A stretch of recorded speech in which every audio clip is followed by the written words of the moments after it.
सम्राट का भांजा यहाँ का अधिकारी था, आगरा प्रांत का, वो गश्त पे आया हुआ था वृंदावन। देखा बाई जी को, गंगा यमुना बाई हरिवंश महाप्रभु की शिष्या थी, मलिन वस्त्र, रज लगी हुई, फिर भी जैसे आग को ढका नहीं जा सकता ऐसे उनका ब्रह्मचर्य। अब वो विषयी अधिकारी उसने देखा, बस वो आसक्त हो गया। अपने पार्षदों से कहा इसको हमारी सेवा में भेजा जाए। महाराज ये कोई साधारण नारी नहीं है, और आप अगर ऐसा प्रगट बलपूर्वक कुछ भी चेष्टा करेंगे तो ब्रज 84 कोष भक्तों का विरोध प्रकट हो जाएगा, और अकबर सम्राट जब सुनेगा तो आपको दंडित करेगा। पर उसके चित्त की भ्रांति कि मुझे चाहिए, समझ नहीं पाया। 2 वेश्याओं को कहा ये तो केवल हम फीस दे रहे हैं, अगर उनको हमारे महल तक ले आओगे जितना तुम रुपया कहोगे हम दे। अब वो तो अर्थ के लिए जीवन बेचने वाली साधु वेश धारण किया, वैसे ही रज लगाई, मलिन वस्त्र पहने और बाई जी के पास पहुंच गई। थोड़ी देर चर्चा हुई, 8-10 दिन लगातार नियम से आ जाती ऐसे।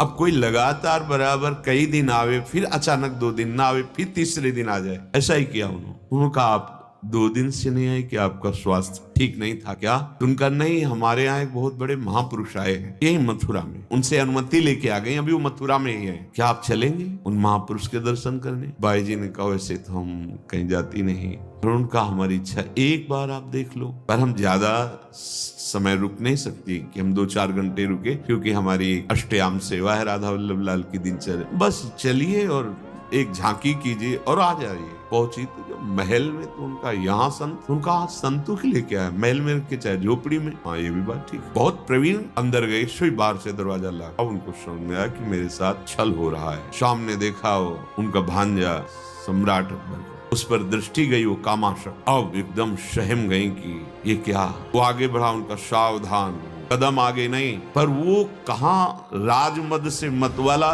बस आंख मूंदी, श्री हरिवंश, श्री हरिवंश, श्री हरिवंश, श्री हरिवंश। बाई जी गए और वहां बड़ा भयानक सिंह गर्जना, वो मूर्छित होकर गिर गए। लघुशंका कर दी, ऐसा मूर्छित होकर के गिरा कि होश ही नहीं है। बाई जी अपनी कुटिया पे आंख खोली तो देखा वृंदावन कुटिया। होश आया तो बार बार वही सिंह की दहाड़, वही से चीखा चिल्लाया। सैनिक जनों ने दरवाजा को देखा, बस उसके दिमाग में वही भय, वही बार बार विकल। अपने जन उनसे पूछा कोई उपाय करो, नहीं मेरे प्राण निकल जाएंगे। तो उनका महाराज बहुत बड़ा अपराध बन गया, वो महाभागवत है जिनके प्रति आपने काम भाव किया, अगर आप बचना चाहते हैं तो उन्हीं के चरणों में चलो तो बच सकते, दूसरा कोई उपाय नहीं। बाई जी अपनी कुटिया में थी, कुटिया के बाहर इस साष्टांग दंडवत करके लौट गया, कहा मेरी रक्षा करो। बाई जी बाहर निकली, राधा राधा राधा राधा वल्लभ लाल की जय। भैया आप पवित्र भाव रखो, भगवान तुम्हारा मंगल करे।